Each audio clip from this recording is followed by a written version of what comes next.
Montana Territory, 1885. The frontier bowed beneath the weight of a merciless winter, snow piling against the weathered boards of Promise Creek's humble structures. Most sensible folk had retreated indoors, but not Colton Hayes. The young cowboy hunched his shoulders against the biting wind, his 25-year-old frame standing tall despite nature's assault. "You're a damned fool," he muttered to himself, adjusting the Stetson that shadowed his clear blue eyes. The last rays of sunlight caught the sharp angles of his clean-shaven face as he guided his paint horse down the main street. Promise Creek had little to offer beyond the essential mercantile, a small bank, and the rusty nail saloon. That suited Colton fine. He'd learned young that attachment only bred heartache. His father's words echoed with each crunch of snow beneath his horse's hooves. "The West takes more than it gives, boy. Best ride alone."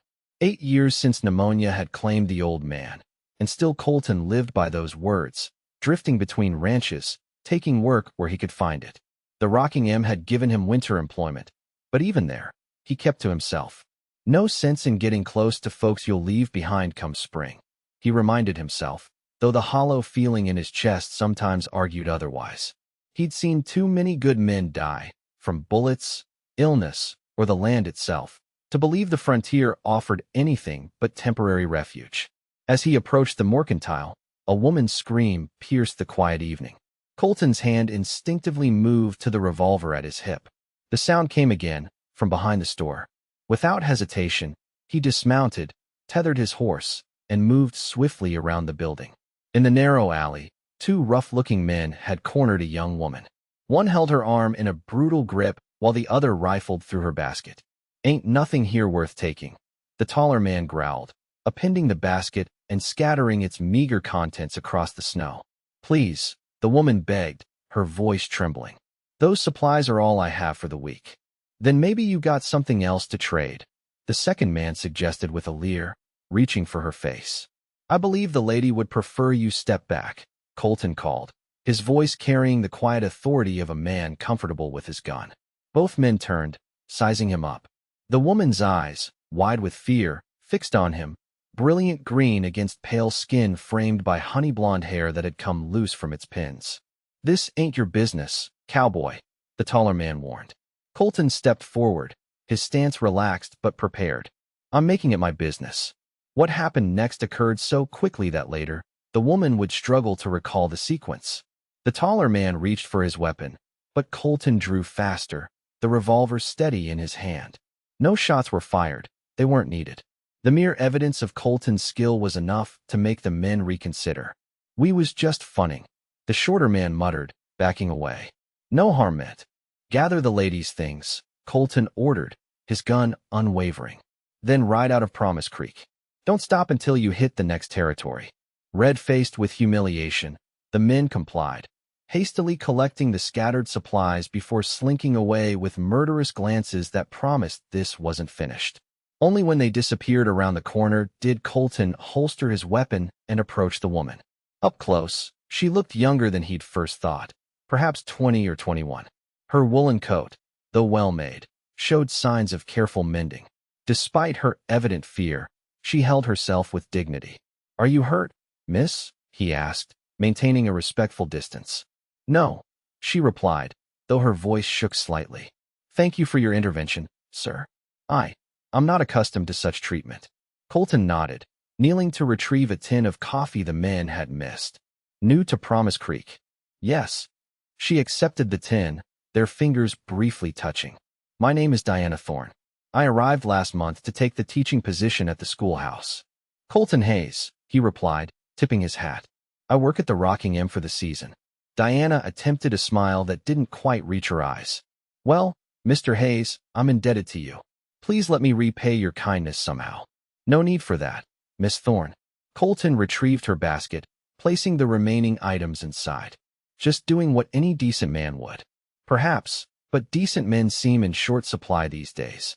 Her gaze dropped to her gloved hands. "I should return to my boarding house before darkness falls completely." Something in her manner, a wounded wariness beneath her proper speech, stirred Colton's curiosity. Against his better judgment, he offered, "Let me escort you. Those men might still be about." For a moment, Diana looked ready to refuse. Then she nodded. That would be prudent. Thank you. As they walked through the deepening twilight, Colton found himself stealing glances at his companion. Diana Thorne moved with an elegant grace that seemed out of place in a frontier town, yet her awareness of their surroundings spoke of someone accustomed to watching for danger. "How are you finding Promise Creek?" he asked, breaking the silence. "It's an adjustment," Diana replied carefully. "The children are eager to learn, which makes my position rewarding. But," a flicker of surprise crossed her face at his perception, "but I sometimes wonder if I made the right decision coming west. The territory is harsher than I anticipated." They reached Mrs. Abernathy's boarding house, a two-story structure with warm light glowing from its windows. On the porch, Diana turned to him. "Thank you again, Mr. Hayes," she said formally. Colton nodded, suddenly reluctant to leave. "Will you be all right?" "Of course." Her smile held a brittleness that belied her words. "I've learned that survival requires self-reliance. Good night." As he watched her disappear inside, Colton couldn't shake the feeling that Diana Thorne carried burdens heavier than her slight frame suggested. Nor could he explain why that mattered to a man determined to remain unattached. "Not your concern," he muttered, turning toward the saloon. Yet as he sought warmth and whiskey that night, it was green eyes and honey-blonde hair that occupied his thoughts. 2 weeks passed before Colton encountered Diana again. January had loosened its grip just enough to allow the townspeople a reprieve from constant confinement. The Rocking M had sent him to fetch supplies, and as he loaded the wagon outside the mercantile, he spotted her emerging from the schoolhouse with a group of children. Her face lit with animation as she spoke to her charges, a transformation so complete that Colton paused mid-task to watch. When the children dispersed, Diana noticed him. Recognition flickered across her features, followed by hesitation before she approached. "Mr. Hayes," she greeted him, clutching her books to her chest. "I hope you've been well." "Well enough," he replied, finishing with the last sack of grain. "And yourself?" "Managing." Her eyes darted to the street where the incident had occurred. "No further trouble, thankfully." Colton nodded, searching for something to prolong the conversation. "The children seem fond of you." A genuine smile softened her features. "They're wonderful. Many have had limited educational opportunities, but they're so eager to learn. You must be good at what you do." Diana looked surprised at the compliment. "I try to be. Teaching gives purpose to." She stopped herself. "Well, it's fulfilling work." Before Colton could respond, a commotion erupted down the street. A wagon had overturned, spilling lumber across the muddy road. Without thinking, he joined other men rushing to help, lifting the wagon while others rescued the driver trapped beneath. By the time order was restored, Diana had gone. That evening, as Colton prepared to return to the ranch, he found himself detouring past the schoolhouse. A light still burned inside despite the late hour. Concerned, he dismounted and approached the window. Diana sat alone at her desk, head bent over papers, occasionally wiping her eyes.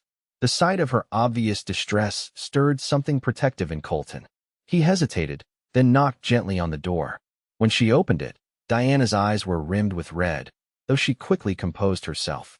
"Mr. Hayes, is something wrong?" "I noticed your light," he said. "It's getting late."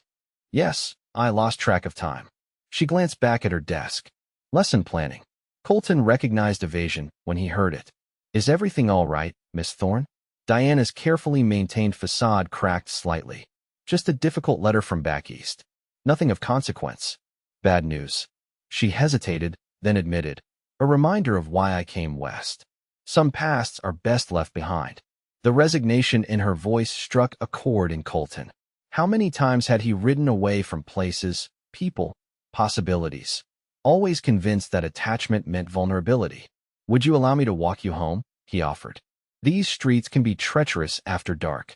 Diana studied him, as if trying to discern his motives. "You seem determined to come to my rescue, Mr. Hayes." "Just being neighborly," he replied with a slight smile. "Neighborly," she echoed, something unreadable passing across her face. After a moment, she nodded. "Very well. Let me gather my things." As they walked through the quiet town, Colton led his horse while Diana kept a proper distance beside him. The winter moon cast everything in silver light, making even Promise Creek's rough-hewn buildings look almost elegant. "How long have you been a cowboy?" Diana asked suddenly. "Since I was 16, Colton replied. My father ran cattle in Wyoming until he passed. I've worked ranches across 3 territories since then. Always moving, she observed. Don't you ever wish for somewhere permanent? The question struck closer to his core than she could know. Permanent doesn't exist out here, he said more harshly than intended. The West takes more than it gives. Diana stopped walking, regarding him with unexpected intensity. Is that what you believe, or what someone taught you to believe? Caught off guard, Colton found himself without a ready answer. Both, I reckon. Then we have something in common, she said softly. We both carry others' truths as our own. Before he could ask what she meant, they reached the boarding house. Diana paused on the bottom step, turning to face him. Thank you for your escort, Mr. Hayes. Colton, he corrected. Mr. Hayes was my father. A small smile touched her lips. Then thank you, Colton. As she turned to go, impulse drove him to speak. Miss Thorne, Diana, there's a social at the church this Saturday. Would you consider attending with me? Surprise registered in her expression, followed swiftly by wariness. I don't think that would be wise. I'm not. I don't. It's just a social, he said, though his racing heart belied the casual words. No harm in neighbors enjoying some company through the winter. Diana's fingers tightened around her books. People talk in small towns. Let them. For a long moment, she seemed to war with herself. Finally, she nodded. Very well.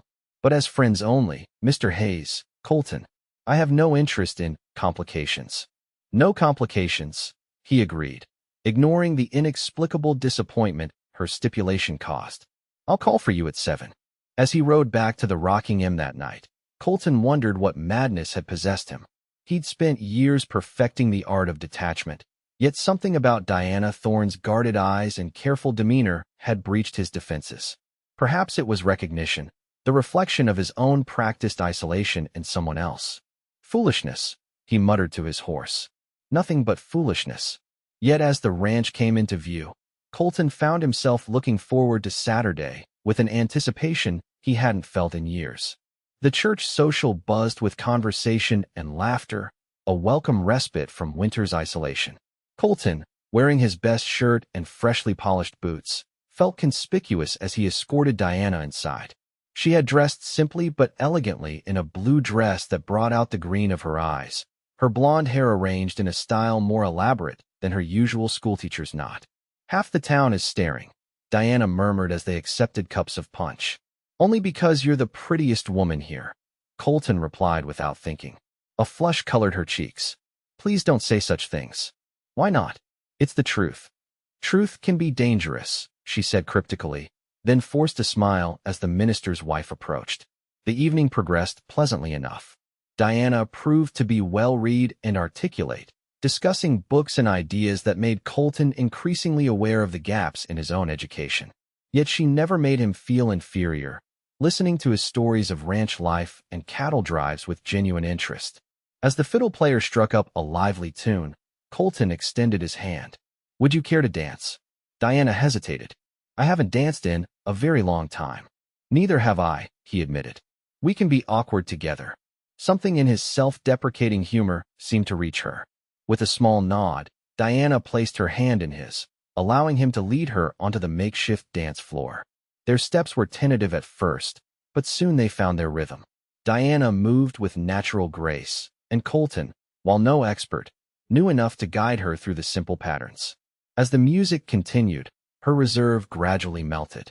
Once, when he swung her around, Diana actually laughed, a clear, bright sound that transformed her entire countenance. You should do that more often, Colton said as the dance ended. What? Laugh. It suits you. The openness in her expression immediately shuddered. Happiness is a luxury some can't afford.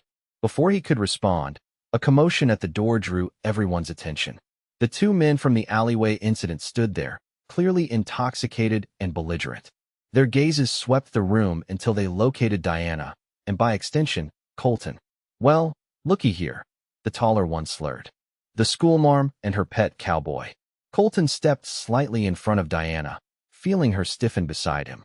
You're interrupting a private gathering, he said evenly. I suggest you leave. Or what?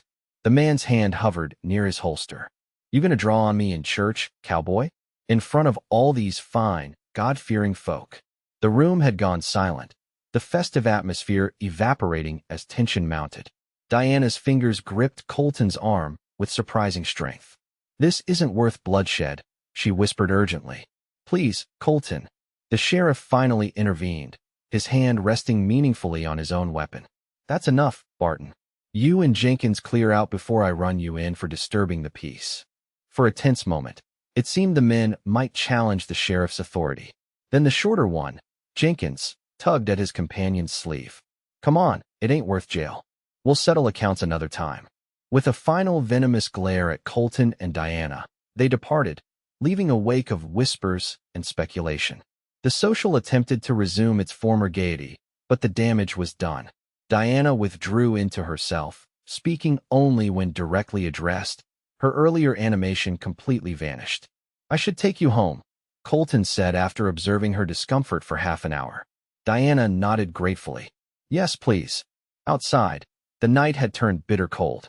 Colton draped his coat around Diana's shoulders despite her protests, and they walked in silence until reaching a bench halfway to the boarding house. Diana suddenly stopped. "I need a moment," she said, sitting down. "Tonight brought back memories I've tried to forget." Colton joined her, leaving a respectful distance between them. "Those men, it's not them," Diana interrupted. "Though they're cut from the same cloth as—" She trailed off, staring into the distance. "I came to Montana to escape, to start fresh where no one knew my history. We all have pasts," Colton said carefully. "Some are heavier than others." She turned to face him fully for the first time that evening. "I was engaged once, back in Boston, to a man everyone considered a good match. The son of my father's business partner." Colton remained silent, sensing she needed to speak without interruption. He was charming in public, respected, but behind closed doors. Diana's voice wavered. He had a temper, and very specific ideas about a wife's proper submission. Understanding dawned, along with a surge of anger toward a man he'd never met. "He hurt you. The first time he apologized so beautifully," Diana continued, her eyes distant. "Brought flowers. Promised it would never happen again. I believed him. My father had just died, leaving substantial debts. The marriage would have secured my mother's future as well as mine. But it wasn't the last time," Colton guessed softly. Diana shook her head. "The second time was worse. When I tried to break the engagement, he threatened to ruin my reputation, to ensure no school would hire me. Then Her voice faltered. "My brother intervened. There was a confrontation. Things were said that couldn't be unsaid, actions taken that couldn't be undone." She took a deep, steadying breath. "My brother arranged the teaching position here, as far from Boston as possible. He sends money when he can, but I'm largely on my own now." "Is that why you came to the frontier? To hide? To start over?" Diana corrected, then smiled without humor. "But it seems one can't outrun oneself. I still wake from nightmares. Still flinch at raised voices. Still see threat where perhaps none exists." "Those men at the social were threatening," Colton pointed out. "Yes, but my reaction was excessive. I'm not the same person I was before Richard. I'm damaged. Broken in ways I'm not sure can be repaired." She looked down at her gloved hands. "Which is why, Colton, whatever might be developing between us needs to stop now." The declaration caught him off guard. "Diana, I see how you look at me," she continued, "and I'd be lying if I said I felt nothing in return. But I'm too broken for love. I don't know if I'll ever trust enough to—" "I'll put you back together," Colton interrupted, the words emerging before he could consider them. Diana blinked in surprise. "What?" "I said, I'll put you back together." He moved closer, cautiously taking her hand. "Not all at once. Not overnight. But piece by piece, if you'll let me." "You don't understand. I understand better than you think." Colton's thumb traced circles on her palm. "My father wasn't just teaching me self-reliance. He was teaching me fear. Fear of connection. Fear of loss. I've spent years drifting, telling myself it's freedom when really, it's just another kind of prison." Diana stared at their joined hands. "And if I'm beyond repair, then we'll be broken together," he said simply. "But I don't believe that's true. I've seen your strength, Diana, with those children, and how you've built a life here. You're not broken, you're wounded. There's a difference." A tear slipped down her cheek. "I'm afraid." "So am I," Colton admitted. "But for the first time in years, I'm more afraid of walking away than of staying." For a long moment, They sat in silence, the weight of their shared confessions hanging between them. Then, with exquisite slowness, Diana leaned forward and pressed her lips to his.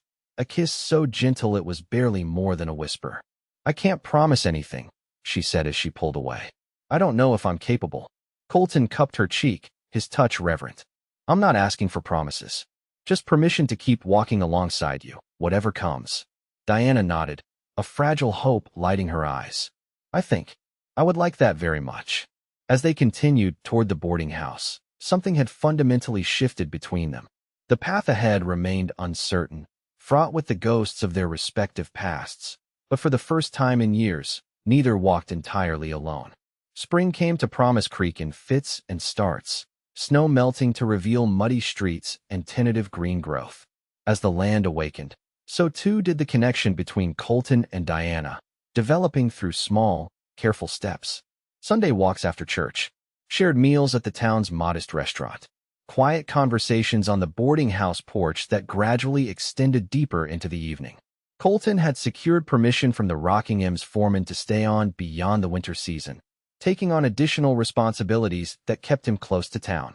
Each time he rode in from the ranch, Diana's schoolhouse was his first stop, sometimes just to tip his hat as classes dismissed, other times to help with repairs the building desperately needed.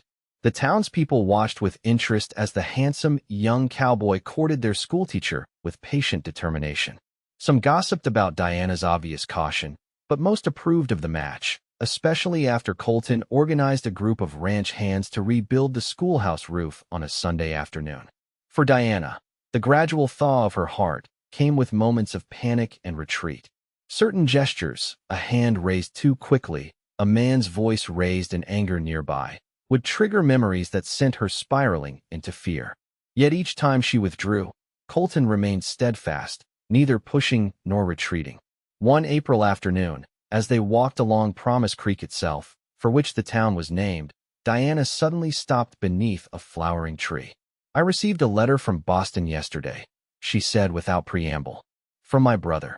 Colton waited, giving her space to continue at her own pace.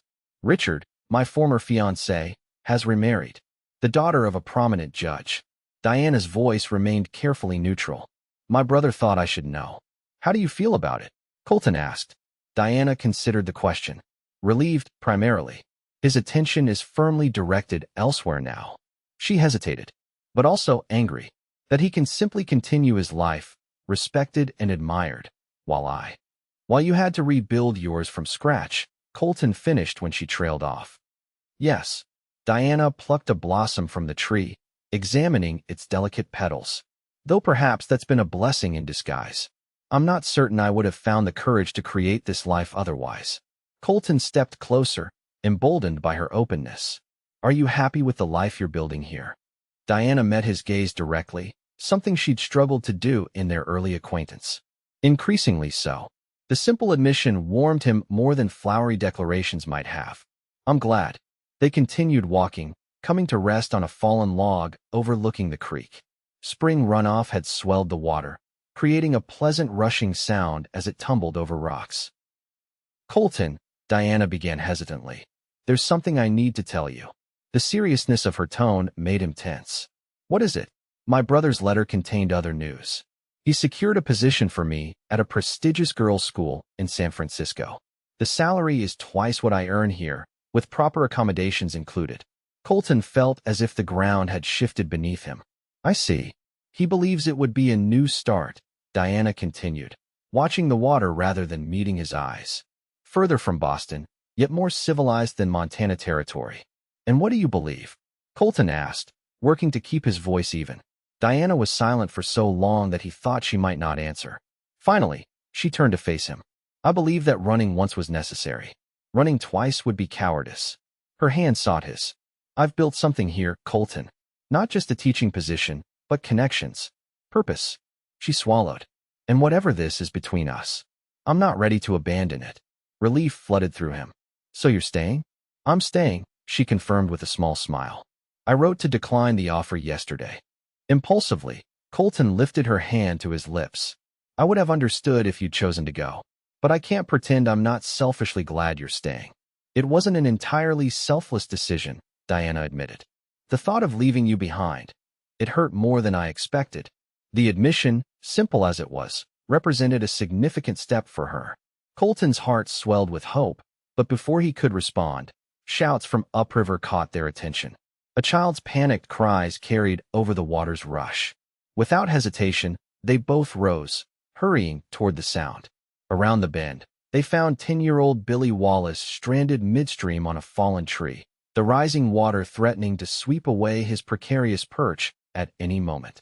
His younger sister stood on the bank, screaming for help. "Stay back from the edge," Diana immediately instructed the little girl, dropping to her knees beside her. "Your brother will be fine." Colton had already stripped off his jacket and boots. "Billy, hold tight. I'm coming to get you." "The current's too strong, mister," the boy called, clearly terrified. "I was just trying to catch a fish for Ma, and the log started moving. It's all right. Just don't let go." Colton assessed the situation quickly. The fallen tree spanned almost the entire creek width, but had become dislodged on the far bank. Its slow rotation threatened to dump Billy into the churning spring runoff at any moment. Diana caught Colton's arm as he prepared to enter the water. "Be careful," she urged, fear evident in her eyes. "That current could take you both." "Trust me," he said, covering her hand with his. Then, to lighten the moment, "I grew up swimming in Wyoming creeks twice this size." Before she could protest further, Colton waded in. The frigid water shocked his system, the current stronger than he'd anticipated. Fighting against it, he made his way carefully toward the trapped boy. Halfway across, his foot slipped on a mossy rock, plunging him briefly underwater. He surfaced sputtering, but continued determinedly forward. From the bank, Diana watched with her heart in her throat, one arm around Billy's sobbing sister. When Colton finally reached the log, she allowed herself a small breath of relief, but the danger was far from over. The tree was shifting more rapidly now, its stability compromised by Colton's added weight. "Climb onto my back," Colton instructed the boy. "Hold tight around my neck, but not too tight, understand?" Billy nodded tearfully, carefully maneuvering as directed. With the child secured, Colton began the treacherous return journey. Each step required careful consideration, the added weight making balance even more precarious. Halfway back, disaster struck. The log suddenly shifted dramatically, the current catching it fully. The movement knocked Colton off balance, sending both him and Billy into the rushing water. Diana screamed, rushing to the water's edge. For heart-stopping moments, they disappeared beneath the surface. Then Colton emerged, one arm locked around Billy's chest, the other fighting against the current. With tremendous effort, he angled toward the bank, finally finding purchase on the rocky bottom. Diana waded in up to her knees, heedless of her soaked skirts, reaching out to help drag them the final distance to safety. All three collapsed on the muddy shore, gasping and shivering. "Are you hurt?" Diana demanded, examining Billy first, then turning her attention to Colton. "Just cold," Colton managed between chattering teeth. The boy, "I'm okay," Billy assured them, though his face was pale with shock. "Thank you, mister." More townspeople, alerted by the commotion, arrived to help. Billy and his sister were whisked away to their mother, while someone draped a dry coat around Colton's shoulders. "We need to get you warm," Diana insisted, helping him to his feet. The boarding house was closer than the ranch, and Mrs. Abernathy welcomed them without question, immediately setting water to boil for hot baths.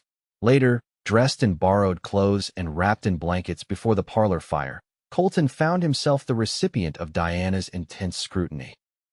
"You could have died," she said bluntly, her earlier composure cracking to reveal the fear beneath. "If the current had been slightly stronger, but it wasn't," Colton interrupted gently. "And we're both fine." Diana's hands trembled as she poured him another cup of hot coffee. "When I saw you go under, I thought." Her voice broke. "I can't lose you, Colton. I can't." The admission, wrested from her by fear, hung in the air between them. Colton set aside his cup and took her hands in his. "Diana Thorne, I have no intention of being lost." "No one ever does," she whispered. "Yet it happens all the same." "Is that what scares you most?" he asked, finally understanding. "Not that love might hurt you, but that it might be taken away?" Diana nodded, tears spilling down her cheeks. "Everyone I've ever loved has been taken, My father by illness, my mother by distance, my brother by circumstance. Even Richard, as twisted as that relationship became, represented a loss. I've trained myself to expect abandonment. I can't promise forever, Colton said honestly. No one can. But I can promise to choose you. Today and tomorrow and all the days I'm granted. I can promise to build something real with you, for however long we have. For a long moment, Diana simply looked at him, her eyes searching his face. Then, with deliberate care, she leaned forward and kissed him. Not the tentative touch they'd shared before, but something deeper, a declaration of her own. When they finally parted, she rested her forehead against his. I think, she whispered, that I might be falling in love with you, Colton Hayes. The words, so cautiously offered, filled him with joy beyond measure. I know I'm already in love with you, Diana Thorne. Outside, rain began to fall, the gentle spring shower washing away the last vestiges of winter. Inside, before the crackling fire, two people who had believed themselves destined for solitude discovered that some broken things, when mended, became stronger at the fractured places. Summer brought cattle drives and increased duties for Colton, while Diana established a small summer school for children who needed extra attention. Their courtship continued through stolen moments. Picnics by the creek, evening walks beneath the lengthening twilight, and occasional suppers with friends who had ceased to view their relationship as unusual. In July, during the town's Independence Day celebration, Colton received news that changed everything. The Rockingham's owner, aging and without heirs, had decided to sell parcels of his vast holdings. He offered Colton first right to purchase the section bordering Promise Creek, 200 acres with a small but sound cabin, good grazing land, and access to water. It's not much, Colton explained to Diana as they watched fireworks explode over the town square. But with hard work, it could become a decent ranch. Small, but ours. The implication of his words wasn't lost on Diana. Ours. Colton turned to her, suddenly nervous despite months of growing certainty. I had a different plan for this. Something more romantic, with a proper ring and getting down on one knee. Diana's eyes widened. Colton, but here, with the whole sky lighting up and you looking more beautiful than I've ever seen you. I can't wait another day. He took her hands in his. Diana Thorne, I love you. I love your strength and your kindness and even your fears, because they're part of what makes you who you are. I want to build a life with you, a home, a future, a family if you want one. Are you asking me to marry you? Diana whispered, her voice barely audible above the celebration around them. Yes, Colton confirmed, reaching into his pocket to produce a simple silver band. It's not fancy. It's perfect, she interrupted, tears glistening in her eyes. I haven't even asked the question yet, he said with a nervous laugh. Diana smiled, the full, unreserved expression he'd grown to cherish. Then ask me, Colton Hayes. Diana Thorne, will you marry me? Will you help me build that ranch into a home? Will you take the chance on forever with me, even knowing nothing in this world is guaranteed? For a heartbeat, he saw the familiar shadow of fear cross her face, the ingrained expectation of loss, the protective instinct to retreat. Then, like clouds parting, her expression cleared. Yes, she said, her voice strengthening with each word. Yes, I will marry you. Yes, I will build that home with you. Yes, I choose to believe in our future, whatever comes. As Colton slipped the ring onto her finger, another firework burst overhead, bathing them in momentary golden light. Around them, townspeople cheered, though whether for the pyrotechnics or their embrace, neither could say. In that moment, it seemed the entire world celebrated with them. Yet even as they shared their news with well-wishers, a shadow appeared at the edge of the celebration. Barton, the troublemaker from the winter incidents, watched from a distance, his expression darkening as he observed their happiness. Neither Colton nor Diana noticed him slip away into the night, too absorbed in their joy to register the threat taking shape. The following weeks passed in a whirlwind of planning, for the wedding, for the ranch purchase, for Diana's transition from the schoolhouse to a new life. They decided on a September ceremony, when summer's heat would have faded, but before winter's grip descended.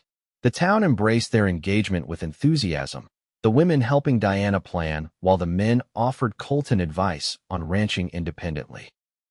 August brought the final paperwork for the land purchase. As Colton rode out to inspect his soon-to-be property, Diana remained in town to prepare for the school year's start. She had promised the school board to stay through December, training her replacement before leaving her position. The separation, brief as it was meant to be, left Diana unsettled. As evening approached with no sign of Colton's return, a familiar anxiety began to gnaw at her. Rationally, she knew delays were common. The land was an hour's ride from town, and business often took longer than anticipated. He'll be back for supper, she assured herself, grading papers at her desk in the schoolhouse. There's no need for worry. When darkness fell completely with still no sign of him, Diana's unease deepened. She walked to the livery stable where Colton normally kept his horse while in town. Haven't seen him since this morning, Miss Thorne, the stable hand reported. But that don't mean much. Might have stopped at the ranch on his way back. Diana nodded, trying to ignore the cold feeling spreading through her chest. Of course. Thank you. Rather than returning to her boarding house, Diana found herself walking to the sheriff's office.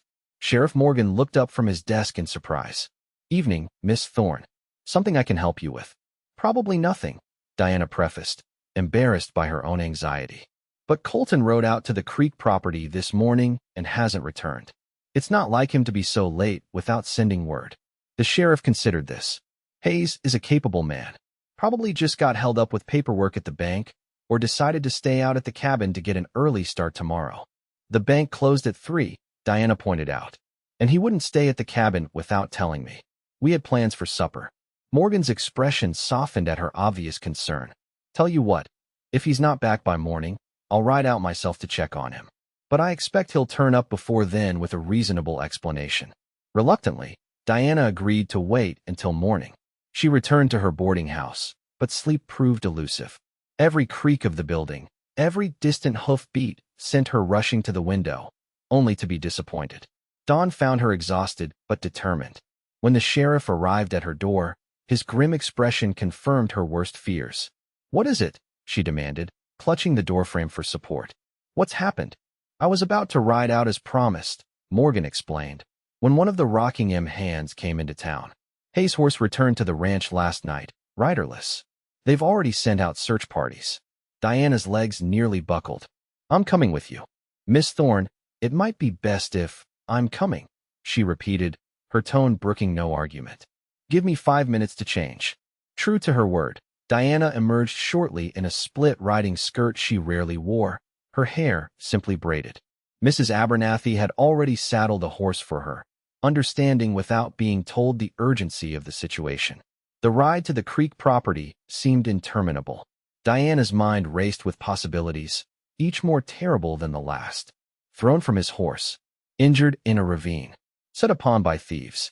Each scenario fed the voice that had always whispered she was foolish to believe in happiness. That loss was her only certainty. When they reached the property line, they encountered one of the search parties from the Rockingham, found signs of trouble about half a mile ahead. The foreman reported grimly. Horse tracks. 3, maybe 4 riders besides Hayes. Signs of a struggle. Ambush, the sheriff asked, though they all knew the answer. Looks that way. Boot prints suggest Hayes was forced to walk. They headed northwest. Diana's heart pounded so loudly she could barely hear the conversation continuing around her. Northwest led deeper into the mountains, away from town and the ranch, into territory known for hidden caves and secluded valleys, perfect for those wishing to remain unseen. Barton, she said suddenly, the realization crystallizing. This is Barton's doing. The sheriff looked skeptical. The troublemaker from the winter? What makes you think he was watching us at the Independence Day celebration? Diana insisted, memories falling into place. When Colton proposed, he looked murderous, and he's threatened both of us before. The foreman nodded slowly. Barton and his friends were fired from the Double T Ranch last month for stealing. Word is they've been hiding out in the hills, raiding small homesteads. Then we know who we're looking for, the sheriff concluded, checking his weapon. Miss Thorne, you should return to town while I'm continuing with you. Diana interrupted, her voice steady despite her fear. Colton would do the same for me. The men exchanged glances, but none argued further. They followed the trail northwest, climbing steadily into more rugged terrain. By midday, they'd reached a narrow valley dotted with pine and aspen. The tracks led toward a rocky outcropping where a thin wisp of smoke betrayed a campfire. "We'll approach from different directions," the sheriff instructed, dividing the men into groups. "Miss Thorne, you stay back with." But Diana had already spotted something that froze her blood: Colton's distinctive hat lying discarded near the path. Without waiting for the sheriff's plan, she urged her horse forward, driven by a mixture of fear and determination that overwhelmed caution. "Diana, wait," one of the men called, but she was already closing the distance to the camp. As she rounded the final bend, the scene before her confirmed her worst fears. Colton sat bound to a tree, his face bloodied but his eyes alert. 3 men lounged around the fire, including Barton. At Diana's sudden appearance, all 4 men looked up in shock. "Well now," Barton recovered first, a slow smile spreading across his face. "Isn't this convenient? We were just discussing how to send word about the ransom, and here you come riding right into our camp." Diana dismounted, her legs trembling but her voice remarkably steady. "Let him go, Barton. The sheriff and ranch hands are right behind me." "Diana, get out of here," Colton urged, struggling against his bonds. "They'll kill you too." "Too," Diana repeated, cold fear washing through her. "So you do intend murder?" Barton shrugged. "Originally we just wanted money. But Hayes here recognized us. Can't leave witnesses." He eyed Diana speculatively. "Though I might be persuaded to reconsider. For the right incentives." The implication turned Diana's fear to fury. She took a step forward, surprising even herself with her boldness. "You disgust me." "Careful, schoolmarm," Barton warned, drawing his gun. "I'm not feeling particularly patient today." "Diana, please," Colton pleaded, his eyes desperate. "Think of your future. The school needs you." In that moment, looking at Colton, bloodied but unbroken, more concerned for her safety than his own, Diana understood something fundamental. The fear that had ruled her life, the expectation of loss that had kept her isolated, couldn't protect her from pain. It could only prevent joy. Whatever happened next, she would face it with the courage Colton had helped her rediscover. "You're my future," she told him simply. Then, to Barton, "Your quarrel is with him, not me. Let me tend to his injuries while you wait for ransom." Barton laughed. "And give you a chance to untie him? Do I look stupid?" "You look like a man who's about to face a murder charge," came the sheriff's voice from behind Diana. He stepped into view, rifle aimed steadily at Barton. "Drop your weapons. All of you." For a tense moment, it seemed Barton might choose bloodshed over surrender. His finger tightened on the trigger as he swung toward the sheriff. Diana, acting on pure instinct, threw herself toward Colton just as gunfire erupted. The chaos that followed seemed to last both an eternity and a heartbeat. When silence finally fell, Diana found herself sprawled across Colton, shielding him with her body while smoke cleared around them. Barton lay motionless nearby, while his 2 companions had been subdued by the ranch hands who'd surrounded the camp. "Diana," Colton's voice broke through her shock. "Diana, look at me. Are you hurt?" She pushed herself up, hands running frantically over his face, his chest, searching for new injuries. "Am I hurt? What about you? They were going to kill you because of me, because of us. Shoo," he soothed as the sheriff cut through his bonds. "I'm all right. Nothing that won't heal." As Colton was helped to his feet, he nearly collapsed, revealing a previously hidden leg wound. "Decided to be stubborn when they tried to take my horse," he explained through gritted teeth. One of them took exception. The return journey to Promise Creek was slow and painful. Diana rode beside the wagon carrying Colton, refusing to leave his side even when the doctor examined him at the boarding house. The bullet had passed through his thigh without hitting bone or major vessels. Painful, but not life-threatening with proper care. "You'll need to stay off it for at least 2 weeks, the doctor instructed. "No riding, no walking except when absolutely necessary." "But the land purchase," Colton began to protest. "I'll handle it," Diana interrupted. "The banker can bring the papers here for your signature." When they were finally alone, Diana sat beside Colton's bed, holding his hand as if afraid he might disappear. "I thought I'd lost you," she whispered, tears finally coming now that the danger had passed. "Never," Colton promised, squeezing her fingers. "I've got too much to live for." Diana managed a watery smile. "When I saw your hat on the ground, I nearly..." I didn't think. I just had to reach you. All those years of guarding my heart. And in that moment, I realized it wasn't even mine anymore. It's yours completely. Then we're even, Colton said softly. Because mine has belonged to you since that first day by the schoolhouse, when you looked at me with those wary green eyes. Diana leaned down to kiss him, no longer hesitant or fearful. Rest, she murmured against his lips. I'll be here when you wake. As Colton drifted into exhausted sleep, Diana maintained her vigil. The events of the day had stripped away her final defenses, revealing a truth she could no longer deny. The risk of loving was great, but the cost of not loving was greater. Whatever the future held, joy or sorrow, triumph or tragedy, she would face it alongside the man who had promised to put her broken pieces back together, never guessing he would make her whole in ways she hadn't known were possible.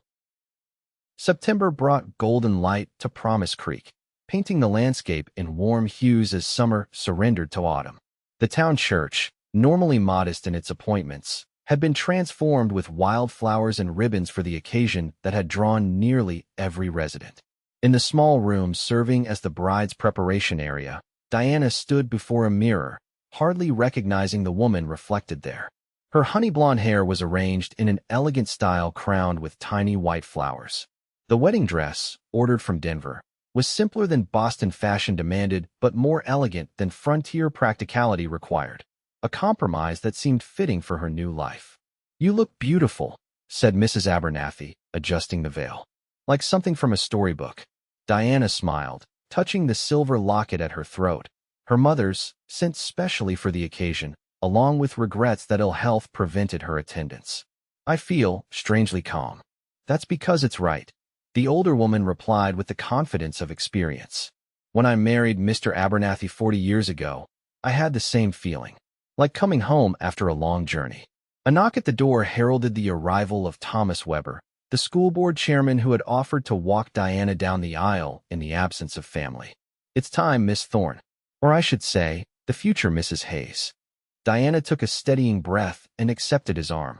As they walked toward the church's main doors, she thought of how much had changed since that snowy evening when a quiet cowboy had intervened in an alley. From two people determined to remain unattached, they had become two halves of something neither had believed possible. The small church was filled to capacity, faces turning as the music began and the doors opened. Diana registered the flowers, the ribbons, the smiles of townsfolk who had become friends, but her attention fixed immediately on the man waiting at the altar. Colton stood tall and straight, his leg fully healed, dressed in a new suit that emphasized his broad shoulders. His dark hair was neatly trimmed, his face clean-shaven, but it was his expression that caught her heart, a mixture of awe and absolute certainty as he watched her approach. The ceremony passed in a blur of traditional words and promises spoken with unwavering conviction. When they were pronounced husband and wife, Colton's kiss was both tender and possessive, drawing good-natured cheers from the assembled guests. The celebration continued at the town hall, transformed for the occasion with long tables laden with food contributed by every household in Promise Creek. As tradition dictated, Diana and Colton opened the dancing, moving together with the ease of two people who had learned each other's rhythms. "Happy Mrs. Hayes?" Colton murmured as they circled the floor. "Beyond words," Diana replied, the last traces of her customary reserve melting beneath his gaze. "Though I must admit, the name still sounds strange." "You'll have plenty of time to get used to it," he promised, his hand warm against her waist. A lifetime, in fact. Later, as the celebration continued around them, they slipped outside for a moment of quiet beneath the star-filled sky. The night air carried the scent of pine and wood smoke, a crispness that hinted at the winter to come. "I have something for you," Colton said, producing a small wooden box from his pocket. A wedding gift. Diana opened it to find a delicate silver key nestled on velvet. "What does it open?" "Our front door," he explained with a smile. "The cabin is finished. New roof, fresh paint, furniture delivered yesterday. Our home, whenever you're ready." Diana closed her fingers around the key, emotion tightening her throat. "Our home," she repeated. "I never thought I'd find one again after leaving Boston. Certainly never expected to find it in Montana territory." "Home isn't a place," Colton said, drawing her into his arms. "It's where we are together." As they stood beneath the vast Montana sky, Diana marveled at the journey that had brought them to this moment. From a woman convinced she was too broken for love to a bride confident in her future. From a cowboy determined to remain detached to a husband and landowner with roots firmly planted. "I love you, Colton Hayes," she whispered, the words no longer frightening but liberating. "And I love you, Diana Hayes," he returned, his smile reflecting the stars above. Every broken piece and every healed part. When they returned to the celebration, it was with the peaceful certainty of two people who had found in each other not just love, but home. The road ahead would hold challenges, harsh winters, difficult harvests, the everyday trials of building a ranch from raw land. But as they danced among friends who had become family, both knew with unshakable faith that whatever came, they would face it together. For Diana, whose heart had once been shattered by cruelty, and Colton, who had never allowed himself to risk attachment, their union represented not just healing but transformation. Their brokenness, when brought together, had created something stronger than either could have achieved alone. As evening deepened into night and the celebration gradually quieted, the newlyweds departed amid good wishes and friendly teasing. Their wagon, decorated with ribbons and flowers, carried them away from town toward the small ranch that awaited them. The path ahead stretched long and promising beneath the autumn moon, leading not just to a cabin beside Promise Creek, but to a future neither had dared imagine before finding each other. In the gentle night, two souls once convinced they were destined for solitude embraced the truth they had discovered together. That some breaks are not endings but beginnings, that healing comes not from avoiding pain but from risking love, and that even in the harsh beauty of the American frontier, broken hearts could find their way home.